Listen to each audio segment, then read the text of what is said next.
네. 자, 오늘 수업에 오신 여러분들을 진심으로 환영합니다. 오늘은 Jesus in Q. Q는 예수님의 말씀이죠. 마태복음과 누가복음 공통자료. 예수님의 말씀에 나타난 그 예수님. 네, 예수님은 예수님 말씀에 어떻게 나타나 있을까? 이제 그걸 여러분에게 소개하는 시간을 갖도록 하겠습니다. 서론에 보면요. 이 책은 그 전승과 그 본문 문제로 이 책을 시작하고 있어요. 여러분들이 전승에서 이런 얘기 많이 들어보셨을 거예요. 구전전승과 문서전승 얘기 많이 들어보셨죠? 네. 구전전승은 입에서 입으로 전해진 거죠. 문서전승은 글로 전해진 거죠. 그러니까 예수님께서 공생애를 시작하시면서 말씀하셨을 때 처음부터 예수님께서 말씀하시는 거를 글로 기록하는 일이 있었을까? 아니면 처음에는 그 말씀을 그냥 머릿속에 담고 있다가 입에서 입으로 전하는 그런 과정이 있었을까? 어느 것이 먼저일까? 이런 이제 질문들이 있어요. 그 전통적으로 공간복음을 연구하는 학자들은 어떤 이론을 갖고 있었냐면 구전전승, 입에서 입으로 전해지는 게 먼저 있었고 그 다음에 글로 기록되는 것이 먼저 있었다. 나중에 있었다. 그래서 구전전승과 문서전승이 구분을 하거든요.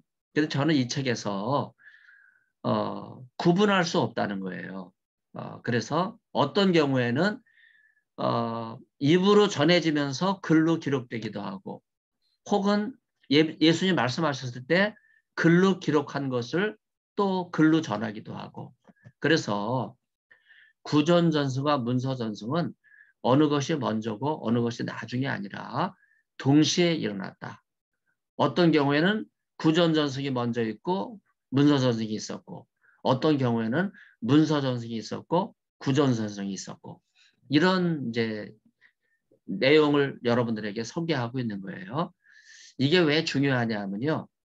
여러분 흔히 우리는 예수님께서 공생애를 하셨을 때 제자들과 사용한 언어가 아람어일 거다. 그렇게 많이 생각해서 예수님이 아람어 말씀하셨다. 이런 얘기를 하고 있는데 사실은 이 아람어 사용도 가설이에요. 사실 아람어는 이스라엘 백성들의 언어가 아니거든요.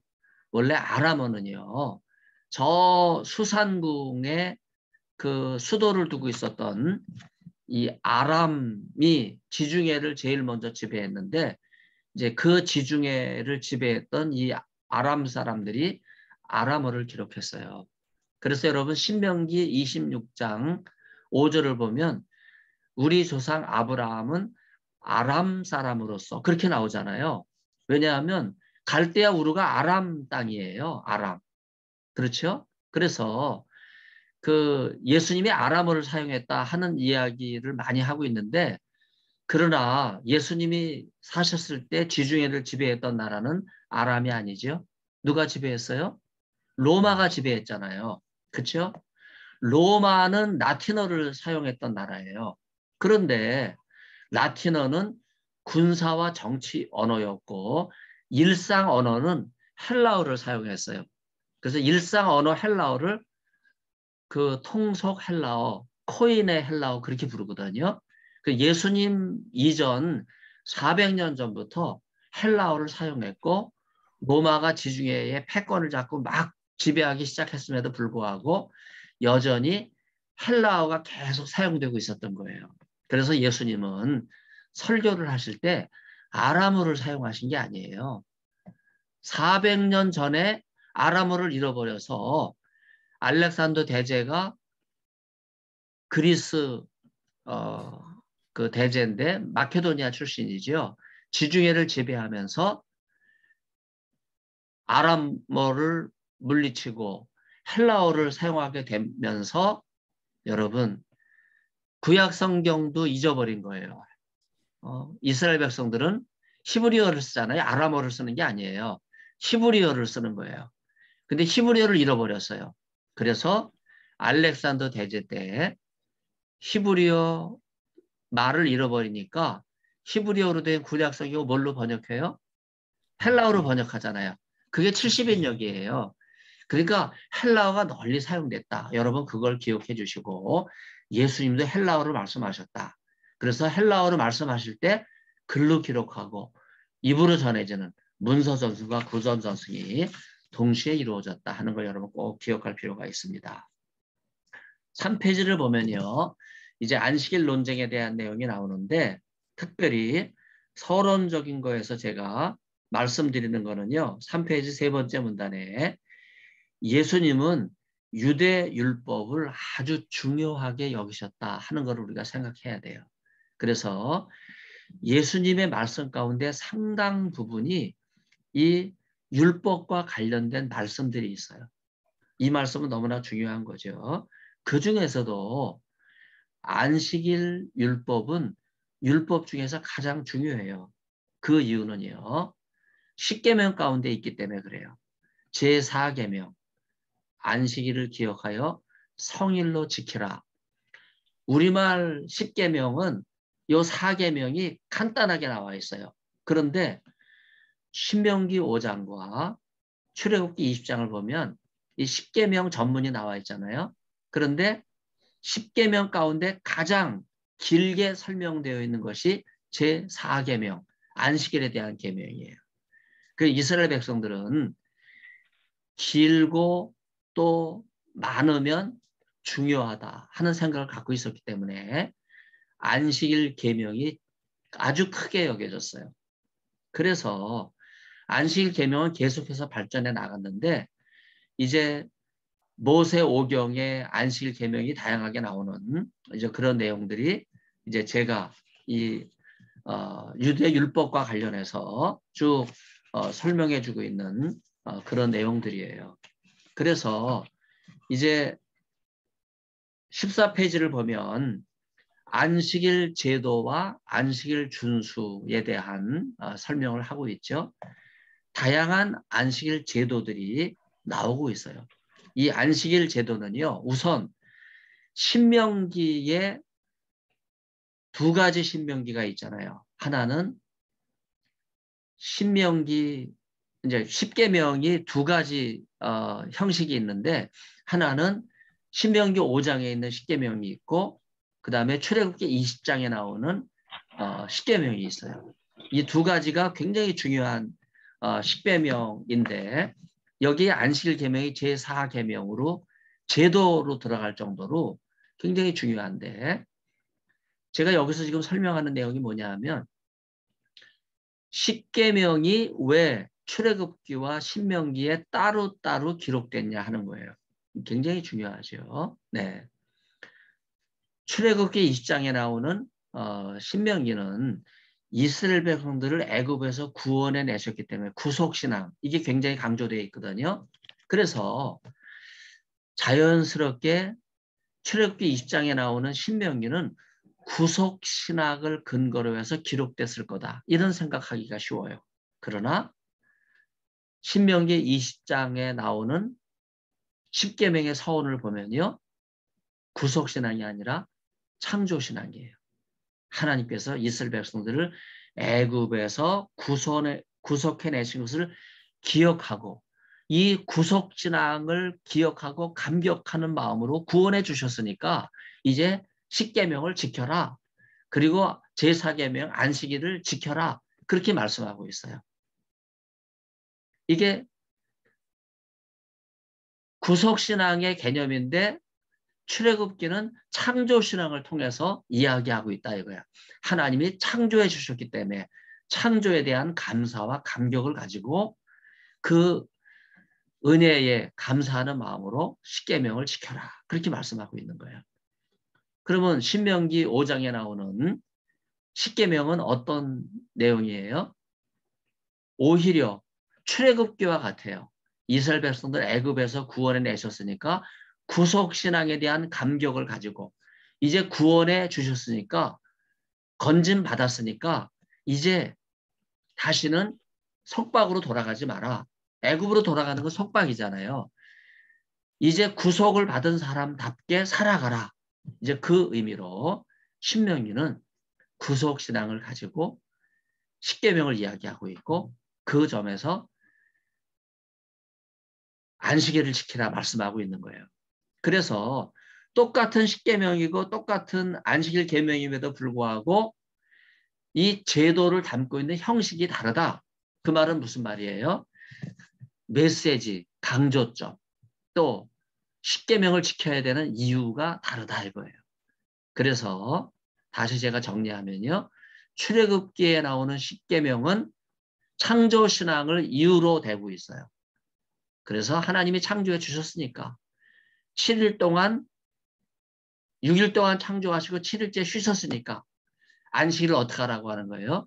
쉬라. 네. 안식을 하라.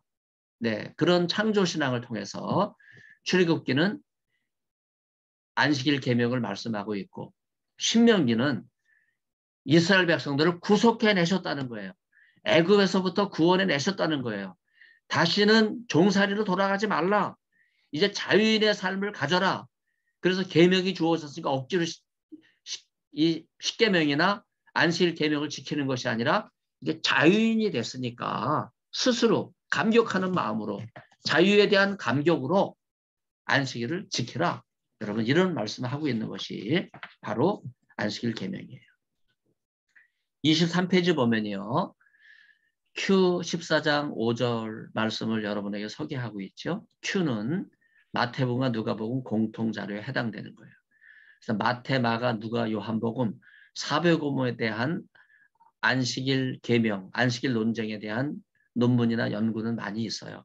그런데 이 Q 예수님 말씀 공통자료에 나온 안식일 연구는 없기 때문에 제가 이걸 가지고 논문 쓴 거예요. 여러분 Q 14장 5절 한 절 가지고 이제 논문을 기록한 거예요. 그래서 그 논문의 내용을 여기 여러분에게 소개하고 있는데 여기 중요한 거는요. 이게 이스라엘 백성들의 공동체 특성을 보여주는 중요한 이해가 된다는 거예요. 어떤 의미에서 그러냐면요.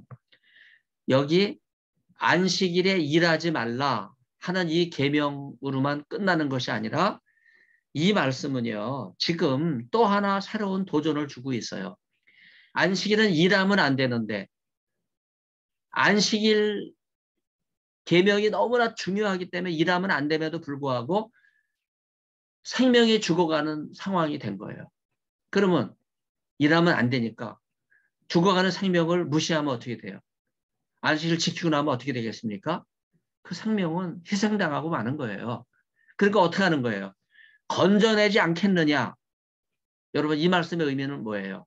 비록 안식일에 일하면 안 된다 하는 명령이 있음에도 불구하고 그러나 생명을 주신 하나님의 사랑의 마음을 실천하면서 일하면 안 됨에도 불구하고 생명을 구원해야 되는 이 하나님의 사랑을 생각하면서 먼저 사랑을 실천해야 되는 일이 필요하다 하는 거예요. 여러분 여기서 우리는 율법을 주신 목적을 생각해야 돼요. 율법을 주신 목적이 무조건 우리를 억압하고 또 구속하기 위한 목적으로 율법을 주신 게 아니잖아요. 하나님이 우리에게 율법을 주신 목적은요. 인간의 삶과 행복을 지켜주시기 위해서 주신 거예요. 그렇다면 안식일에 일하면 안 된다. 여러분 이런 안식일 계명보다 앞서는 게 뭐예요?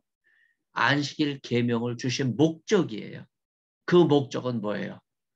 안식일에 일하지 말라 하는 이 말씀을 통해서 일로부터 노임받고 그럼으로써 인간의 삶에 행복과 자유를 주는 거예요. 일로부터 자유를 주는 거예요. 이게 안식일 계명의 속뜻이거든요. 바로 여기에 하나님의 사랑의 의미가 담겨져 있다 이거예요. 그래서 여러분 학위 논문이 별게 아니에요. 남이 하지 않는 이야기를 하는 거거든요. 여러분들 이제 다음 주, 그 다음 주 이제 기말 리포트를 제출하실 텐데 저처럼 안식일 논쟁, 일하면 안 된다. 누구나 다 그렇게만 생각해요. 근데 저는 이 속에 어떤 원리가 있다고 생각했어요? 율법을 통해서 인간을 구속하는 목적만 있는 것이 아니라 인간의 삶과 행복을 지켜주시려고 하는 하나님의 사랑의 원리가 있다. 제가 그걸 찾아냄으로써 안식일이지만은 생명을 구원하는 일이 필요할 때는 생명을 구원해야 된다. 예, 이게 하나님의 사랑의 원리라는 거예요. 그래서 바로 이 말씀을 중요하게 생각하는 공동체가 바로 예수님 말씀을 소유한 공동체고, 유대인이었음에도 불구하고 아직 율법을 모르는 이방인들, 또 짐승들은 율법을 아무리 이야기해도 모르잖아요. 율법은 사람이 지키는 거지. 그러니까 짐승이 구덩이에 빠지면 건져내고, 짐승이 안식일이지만 태어나면 안식일에 짐승이 태어나는 걸 도와줘야 되잖아요. 그걸 도와주지 않으면 송아지가 죽게 되고 염소가 죽게 되고, 여러분 그런 일이 발생하거든요. 짐승이 뭐 안식일인지 뭔지 알 게 뭐예요. 네. 그러니까 생명을 구하는 일이 먼저 있어야 된다. 바로 이것이 율법을 주신 목적이다. 여기에 하나님의 사랑의 원리가 숨겨져 있다는 거예요. 그래서 율법은 사람에게 주어진 거고 사람도 유대인에게만 주어진 거지, 짐승들은 모르고 이방인은 모르니까 어떻게 해야 돼요? 하나님의 사랑의 원리는요, 짐승에게도 적용되고 이방인에게도 적용돼야 된다. 바로 이게 유대인에게 도전이 되는 거예요. 그래서 율법을 중시했던 유대인에게 도전을 주면서 하나님의 사랑이 흘러가도록, 네, 도전을 준다고 하는 거거든요. 자, 그런 점에서 34페이지를 보면 예수님은 유대 율법을 겉으로는 깨뜨리는 것처럼, 브레이킹 더 러, 율법을 깨뜨리는 것처럼 그렇게 겉으로는 보인다 이거예요. 그러나 그 내막을 살펴보면 율법을 깨뜨리는 것이 아니라 사실은 율법의 본뜻을 드러내고 있는 거예요. 율법의 본뜻은 뭐예요? 하나님의 사랑의 원리다 이거예요. 그 35페이지 두 번째 문단을 보면요, 바로 율법에 대해서 아주 보수적인 모아 컨저버티브 애티튜드, 아주 보수적인, 좀 더 보수적인 그런 태도를 갖고 있었음에도 불구하고 이런 보수적인 태도가 어떻게 되는 거예요? 하나님의 사랑이라고 하는 원리 앞에 도전을 딱 받게 되는 거예요. 그러면 어떻게 돼요? 이 율법의 보수적인 태도가 형식적으로 볼 때는 브레이킹 더 러, 율법을 깨뜨리는 것처럼 보이지 않지만 율법을 깨뜨리는 것이 아니라 오히려 율법 속에 담겨져 있는 하나님의 사랑의 원리를 드러내고 있기 때문에 오히려 율법을 더 드러내준다. 율법을 실천하는 그런 일로 나간다 하는 것을 말씀해 주고 있어요. 바로 이러한 내용이 쭉 제가 언급하면서 특별히 45페이지 보면요, 박하와 회양과 근처에 11조를 드리는 이런 일까지 하고 있는 유대인을 향해서 예수님께서 하시는 말씀이 뭐예요? 이것도 행하고 저것도 무시해서는 안 된다. 이런 말씀을 하고 있어요. 여기서 11조 원리에 대해서 우리가 생각하게 되죠. 11조는 옛 율법이고 구약시대 율법이니까 은혜의 시대에는 필요 없다. 이렇게 생각하는 분들이 많이 있어요. 근데 예수님께서는 어떻게 말씀하세요? 형식적인 11조도 드리고 내용적인 11조도 중요하다. 11조 내용은 뭐냐? 11조 내용은요, 하나님의 사랑과 공의예요. 그게 11조의 정신이에요. 그러면 11조 형식은 뭐예요? 열의 하나를 구분해서 드리는 게 11조예요. 그럼 예수님은 11조 형식도 거부하지 말라 그랬어요. 열의 하나 성별해서 드려야 된다. 왜? 그 이유는 하나님이 주신 것을 기억하도록 하기 위해서. 10개가 다 하나님 주신 거예요. 그런데 그 중에 하나를 성별해서 드리라는 이유는 뭐예요? 하나님께 주신 것을 기억하도록 하기 위해서. 그래서 열의 하나 성별해서 드리라 이거예요. 만일 우리가 11조를 드리지 않으면요, 하나님이 주신 것을 기억하지 못하고 살아요. 내 것처럼 생각하고 사는 거예요. 그러나 10의 1조를 구분해서 드리면 하나님께 주신 거구나. 감사함으로써 9을 가지고 사용하는 거예요. 그러면 하나님의 공의와 사랑까지 더 드려야 된다고 하는 건 뭐예요? 이제 10의 1조를 드려서 하나님께 드린 걸로 기억했어요. 나머지 9개 가지고 살아갈 때 사랑과 공의를 기억해야 되는 거예요. 이 9개가 내 거가 아니라 하나님 거니까 이제 하나님의 사랑과 공의가 내가 이 9가지를 가지고 살아갈 때 나타내 보여줘야 된다 이거예요. 그렇기 때문에 여러분 11조는요.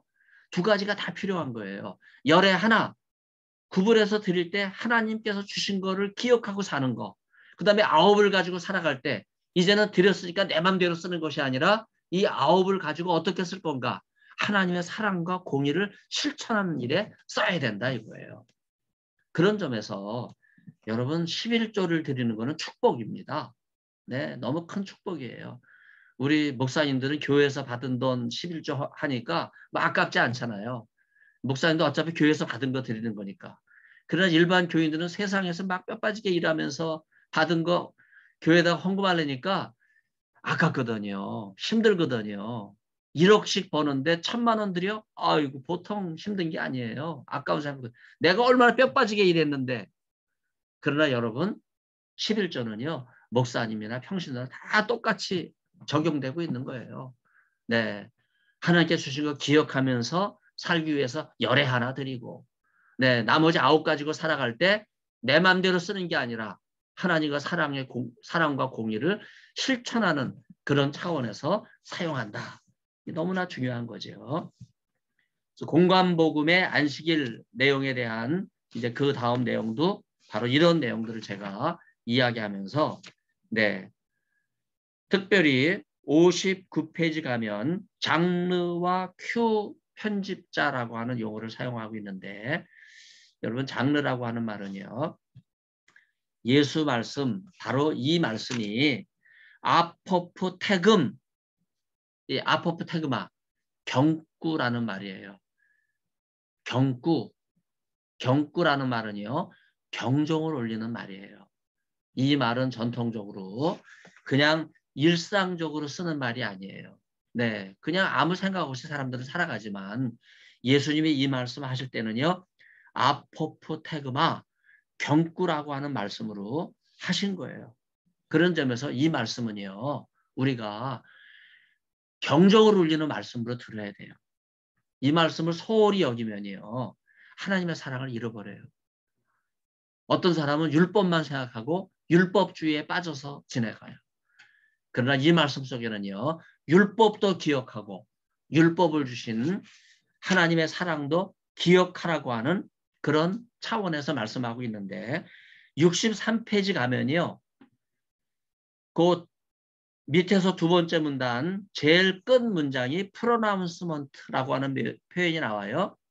이 말을 잘 이해를 못 하시더라고요. 우리말로 직역하면 선언문이라는 말이에요. 특히 안식일 계명과 관련해서 예수님은 선언문으로 딱 말씀하신 경우가 많아요. 딱 선언하고 더 이상 설명 안 해서요. 이게 아포프테금, 경구라는 말과 동일한 의미예요. 우리에게 경종을 울리는 말씀을 극대화하기 위해서 선언문처럼 한마디를 딱 던지는 거예요. 특히 안식일과 관련된 말씀 가운데 이런 선언문이 많이 나오는데 제가 다른 규절로 예를 들면 예수님이 이런 말씀하세요. 인자는 안식일의 주인이다. 많이 들어보셨죠? 인자는 안식일의 주인이다. 이 말씀만 딱 하고 더 이상 설명이 없어요. 아니 그러면 이 말씀의 뜻이 뭐냐? 이게 프로나운스먼트예요. 선언문이에요. 예수님 말씀이 이게 선언되고 끝났다 이거예요. 너무나 중요한 거죠.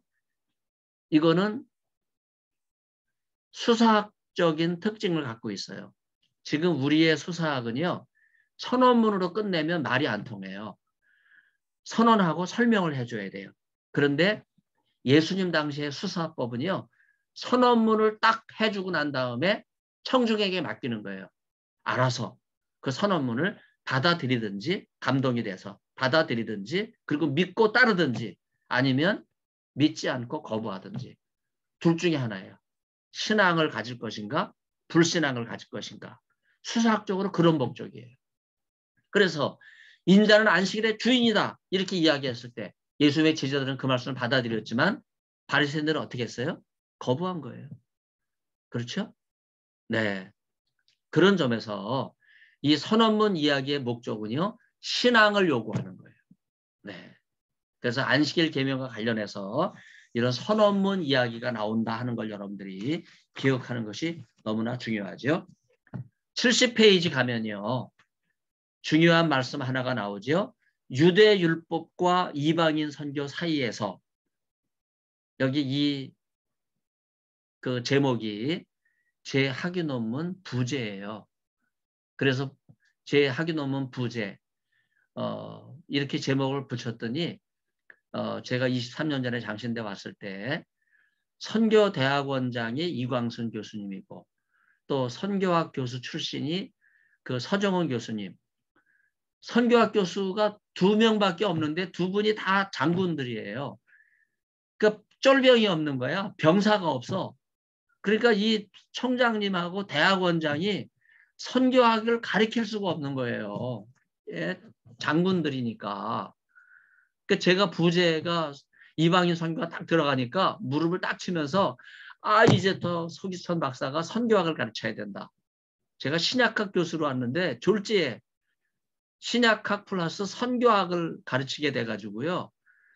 신약학 4과목, 네, 432, 12과목 가르치고, 선교학 4과목, 12과목, 24학점을 가르쳤어요. 네. 그때만 해도 전임 강사 시절이 있었기 때문에 3년 단독 목회가 끝나지 않으면 전임 강사를 해야 되거든요. 전임 강사하면서 제가 청청부터 계산군, 청천면, 송면이 산 27번지, 예, 할머니 8명 있는 교회 담임 목사를 맡았어요. 3년 동안 담임 목사를 하면서 24시간을 가르치는 게 이게 쉬운 얘기예요. 그야말로 뼈 빠지는 얘기예요. 네. 3년을 그렇게 가르쳤어요. 그 3년을 지나고 나니까 김영동 교수가 들어오시더라고. 예. 그 다음에 한국일 교수가 들어오고, 그 다음에 박보경 교수 들어오고, 예. 그래서 제가 이 선교학 이제 쫄병 교수들 들어오면서 한국일 교수님 벌써 은퇴도 하셨어요. 저보다 나이가 4살이 많으시기 때문에. 아무튼 제가 그런 시절이 있었다는 걸 말씀드리고, 이방인 선교 중요합니다. 아까 원리 말씀드렸죠. 하나님의 사랑의 원리가 유대인에게서 어디로 흘러가는 거예요? 이방인에게로. 그래서 로마서 1장을 보면 사도 바울은 먼저 유대인에게, 그리고 나중에 이방인에게 이런 선교의 도식을 만들고 있잖아요. 그래서 복음은 유대인에게서 이방인으로 흘러가는데, 그 근본적인 원리가 되는 말씀이 안식일 논쟁에 있다. 바로 이 안식일 논쟁에서부터 하나님의 사랑의 원리가 퍼져나가게 됐다. 바로 그것을 강조하고 있는 거예요. 87페이지 보면 The Gentiles in Synoptics, 공관복음서에 나타난 이방인들이라고 하는 내용이 나와 있는데, 이 내용은요, 굉장히 중요하다고 생각했는지 이 내용이 많은 사람들이 중요하게 읽고 있어요. 그래서 이 본문을 이방인들이 공관복음서에 어떻게 나타났고 예수님 말씀이 어떻게 나타나고 있는지 이제 그런 내용을 소개하고 있는데, 동서로부터 많은 이방인이 왔다. 실제로 그렇게 많이 오질 않았어요. 그럼에도 불구하고 왜 그런 표현이 나왔나. 그리고 먼저 구원의 반열에 들어간 유대인은 밖으로 쫓겨나 슬피 울며 이를 갈미 있으리라. 어떻게 보면 유대인은 박대하고 이방인은 환영하는 듯한 그런 말씀이 나오는데, 이 말씀은 종말론적 관점에서 이야기되는 말씀이다 이거예요. 역사적인 상황을 이야기하는 것이 아니라, 아직 예수님의 공생애가 진행될 때는요, 12제자가 예수님을 따랐고 많은 유대인이 거부하고 있지만은 복음을 계속 전하고 있는 상황이에요. 그리고 이방인들이 예수님 앞에 왔지만은 동서남북으로부터 수많은 사람들이 올 정도로 그렇게 모여들진 않았거든요. 그러니까 이런 표현들은요, 종말론적 표현이에요. 장차 이스라엘 백성들이 복음을 거부하게 되면 잔치집에서 쫓겨나 밖에서 슬피 울며 이를 갈미 있으리라. 이런 표현을 통해서 경고를 주고 복을 받아들이라. 그 말씀을 하고 있는 거예요. 그리고 유대인이 복을 배척하니까 나중에는 복음이 어떻게 될 거다? 이방인에게 전해져서 동서남북의 수많은 이방인들이 올 것이다. 이거는 종말론적 역시 차원의 말씀이다 이거예요. 그런 점에서 여러분 제가 몇 구절을 예시하면서 이제 주석을 하고 있는데 여러분도 다음 주에 이제 연구하실 때 어떤 내용 갖고 주제를 가지고 본문 가지고 이제 리포트 하실 때 중요한 건 주석이에요. 본문을 딱 예를 들고 그리고 제가 이렇게 사역했잖아요. 본문 사역을 딱 해놓고 그리고 거기에 대해서 주석을 하는데 제가 이 이방인을 어떤 관점에서 주석했냐 하면 아직 이방인이 예수님의 공생애 동안에 많이 들어오지 않았다 이거예요. 몇몇 이방인만 들어온 거예요. 백부장이 들어왔고 그렇죠? 몇몇 병자들을 고침받고 그들이 들어왔고 일부가 들어온 거예요. 근데 예수님께서는요. 종말론적인 관점에서 장차 복음이 유대인에게서 이방인에게로 확장돼 나가는 그런 구원사의 도식을 가지고 종말론적인 관점에서 이방인 문제를 다루고 있다. 바로 이런 설명을 하고 있는 거 여러분이 찾는 게 굉장히 중요하죠. 자, 그 다음에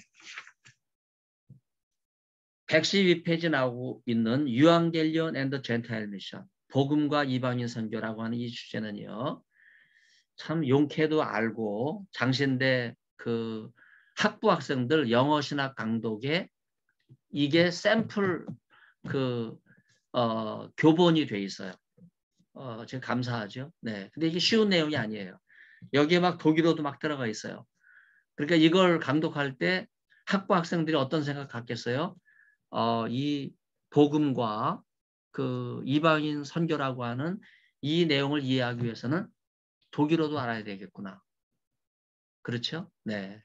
이제 그런 도전을 받게 되죠. 그래서 이제 복음이 어떻게 공간 복음에서 이제는 누가복음 사도행전으로 바울에게까지 전해졌는가? 이제 그걸 이야기하면서 복음이 확장돼 나가는 그 확장성을 이야기하고 있는 그런 내용이에요. 그런 점에서 117페이지 보면 초기 교회 문헌들을 총망라하고 있어요. 제가 문헌들을 쭉 예를 들면서 각각의 문헌들에 나타나 있는 내용들을 소개하면서 121페이지 마지막 문단 보면 중간에 미스테리라고 하는 단어가 나오는데 헬라어로 미스테리온 이 단어는요 비밀이라는 말이에요. 로마서 9장, 10장, 11장 사도 바울이 동족 이스라엘의 구원은 어떻게 됩니까?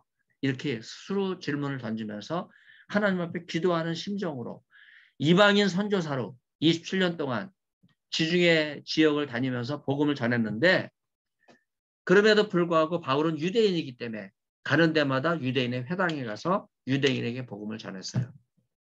그때 유대인들은 복음을 받아들이기커녕 바울을 배척했잖아요. 어디서는 돌을 던졌어요. 그래서 광주를 타고 탈출하기도 해요. 어디서는 돌에 맞고 밖으로 쫓겨났어요. 그럼에도 불구하고 복음을 받아들인 그 성에 있는 사람들을 생각하고 다시 되돌아가요. 돌에 맞아 죽을 걸 알고 다시 되돌아가서 복음을 전해요. 여러분, 이런 과정 속에 바울의 마음속에 계속 남아있는 사람이 누구냐면요. 동족 유대인이에요. 유대인의 구원은 어떻게 될 것인가? 이런 문제에 대해서 고민하게 될 때 바울이 무릎을 딱 치면서 내린 결론은 뭐예요? 유대인의 구원은 하나님의 비밀 속에 있다고 하는 거예요. 그래서 유대인이 복음을 배척함으로써 이방인에게 복음이 나아갔지만은 그러나 다시 유대인에게 복음이 되돌아가서 유대인의 구원이 이루어지는 것은 하나님의 비밀 속에 있다. 미스테리온. 비밀이라는 이 표현을 다른 말로 바꾸면요. 하나님의 예정과 섭리 가운데 있다 이거예요. 놀라운 거는요. 지금 복음이 예루살렘에 다시 전해지고 있어요. 그 예루살렘에 많은 유대인이 구원을 받고 있는데 예수 믿는 유대인을 크리스찬이라고 부르지는 않고요. 예수 믿는 유대인을 뭐라고 부르냐면 메시아닉 주라고 불러요. 그렇죠? 우리는 크리스찬 이렇게 부르는데 유대인들은 그리스도인이라는 말을 안 하고 메시아닉 주, 예수님을 메시아로 받아들인 유대인이다. 그렇게 이야기하는데 몇 명이나 될까요? 무려 15,000명이 있어요. 굉장히 많죠. 네. 최근에 제가 들은 내용으로는요. 코로나 팬데믹 시대에 더 많은 유대인이 예수를 믿게 돼서 2만 명이 됐다 그래요. 놀라운 일이죠. 그렇죠? 여러 가지 어려운 일이 있을 때 하나님의 복음은 능력으로 역사합니다. 그래서 예루살렘에 메시아닉 주, 예수 믿는 유대인이 2만 명까지 도달했다고 하는 것은 너무나도 놀랍고 큰 축복입니다. 여러분 이 축복을 생각하면서 우리는 하나님의 말씀을 계속해서 전해야 돼요. 자, 그래서 파트 2로 들어가면요. 이제 신학을 시작합니다.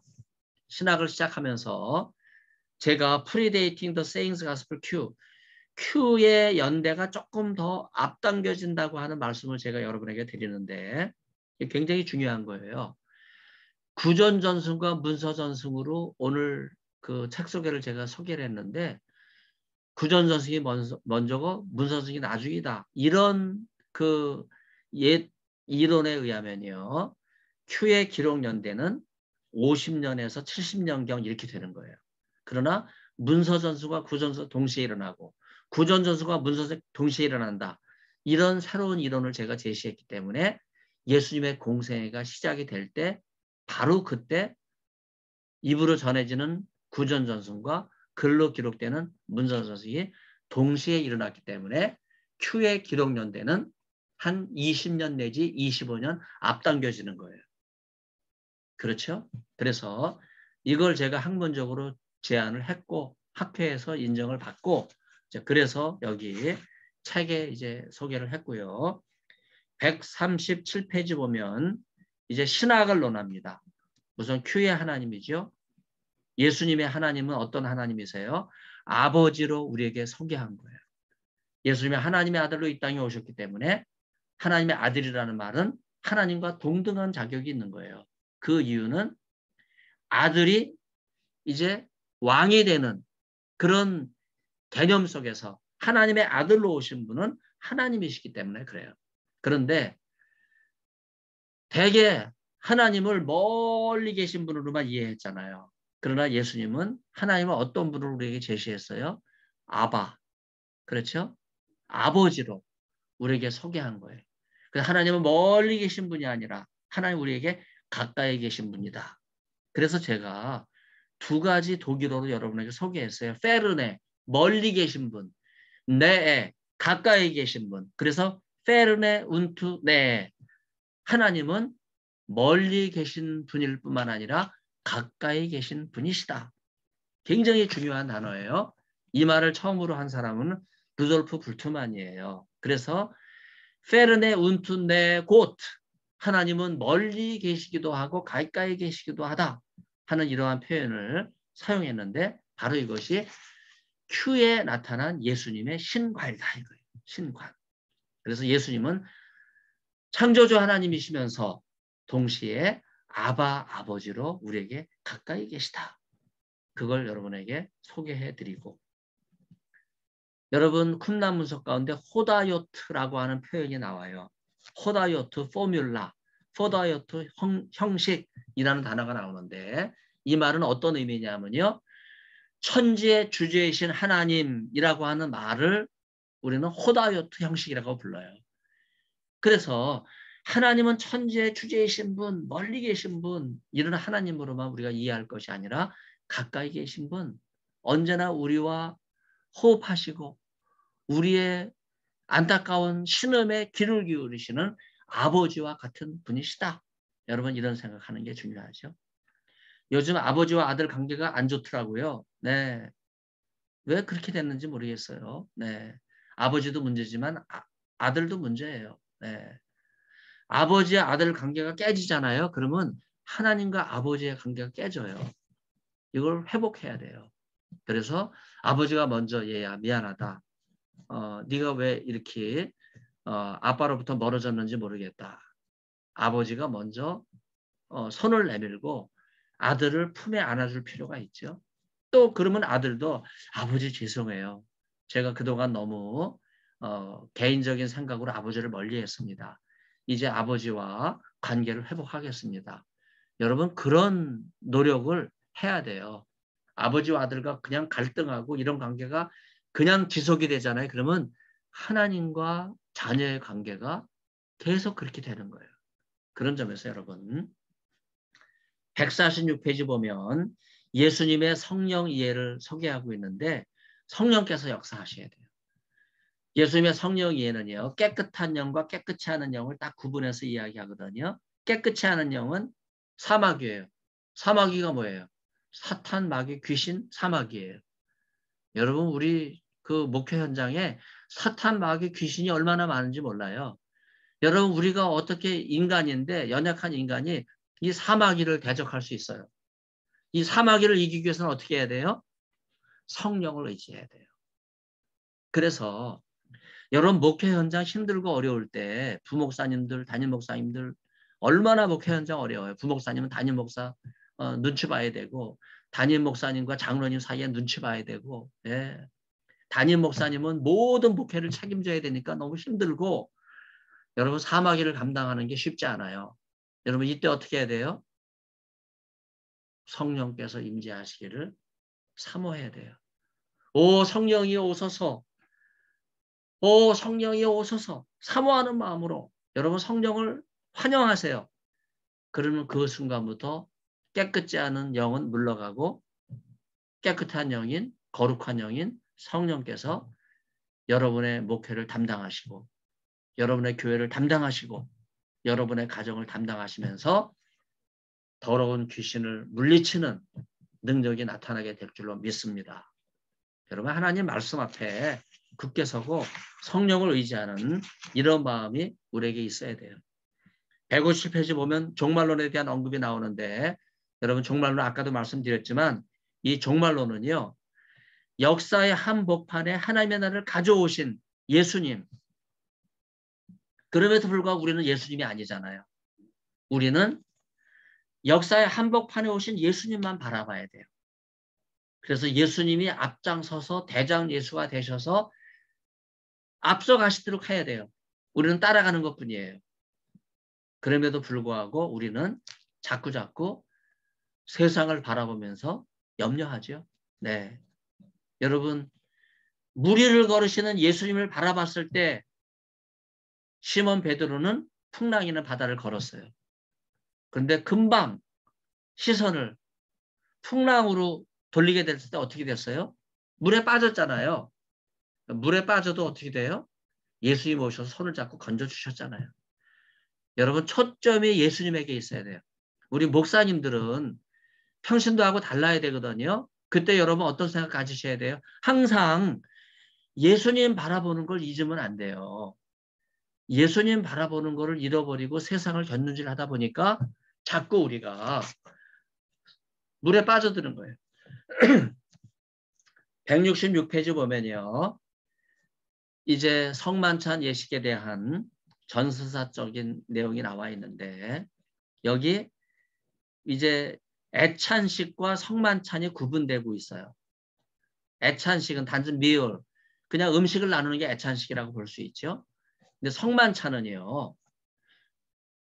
예수님이 제정하신 거예요. 애찬식은 그냥 그 식탁을 베푼 주인이 잔치를 베푸는 거예요. 그러나 성만찬은 주님이 만찬의 주인이 되셨어요. 그 예수님은 성만찬을 제정하시면서 여러분 이 말씀 하신 거 기억하세요? 다시는 이 성만찬 예식이 중요한 것을 계속해서 유지하기 위해서 어떻게 한 거예요?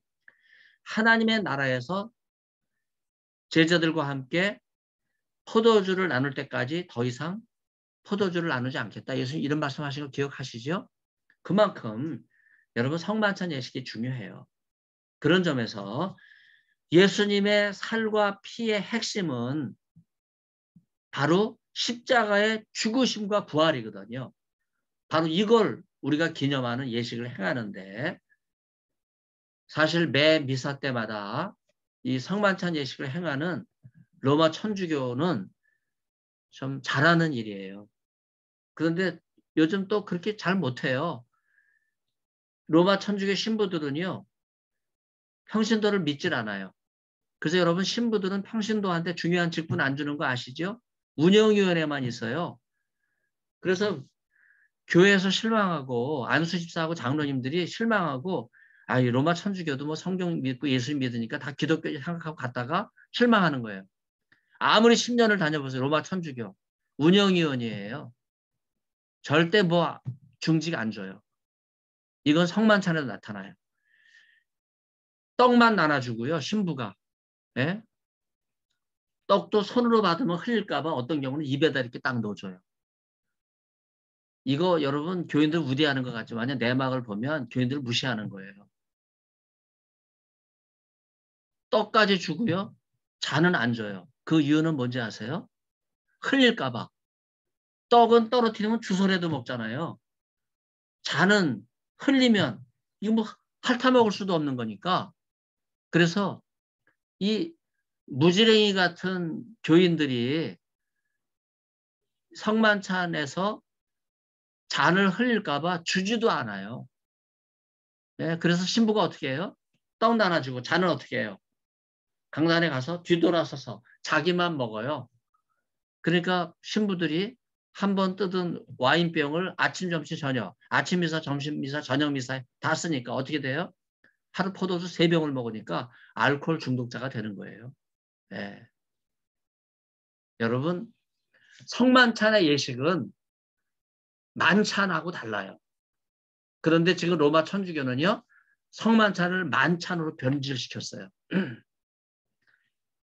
신부가 기도하면 화채솔로 바뀐다는 거 아니에요? 누가 주도하는 거예요? 자기 기도가 주도하는 거예요. 예. 떡도 자기가 넣어주고 자기 맘대로 잔도 안 주고.